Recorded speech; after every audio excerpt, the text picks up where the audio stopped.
Welcome to this quick demo of the powerful bulk delete feature in Xgenplus. In this video, I will walk you through how to use the bulk delete feature to manage your emails more effectively. Select the quick action option and begin by indicating the emails you wish to delete.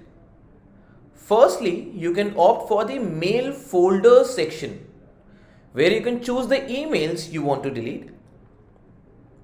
Alternatively, Xgenplus offers you the flexibility to filter your emails based on various criteria. You can filter emails by details such as from, to, message, subject, mail ID, or even by the size of mail. To further streamline your selection, use the search in mail option to find specific keywords within your emails.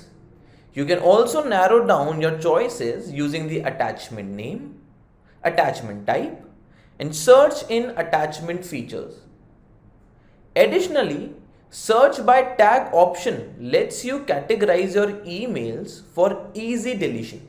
Let's demonstrate this by selecting all emails from a particular sender and then specifying a time range for deletion. I'll select the start and end date. Once selected, I'll click on the search option. I will then be presented with a list of emails based on my selection criteria. To proceed, I will select all emails and click on the delete option. This presents me with choices for deletion. I will select the option as required.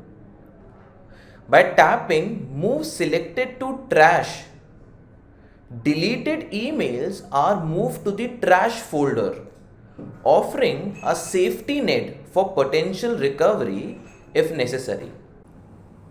Users can also access this feature by using Select All option and using drop down button for bulk delete. This then follows the identical process of selecting criteria for bulk deletion. Remember, even after you clear emails from your trash, your organization's policy might allow for their recovery. Don't miss out on the incredible features of Xgenplus. Visit our website to learn more and experience the future of email communication. Thank you.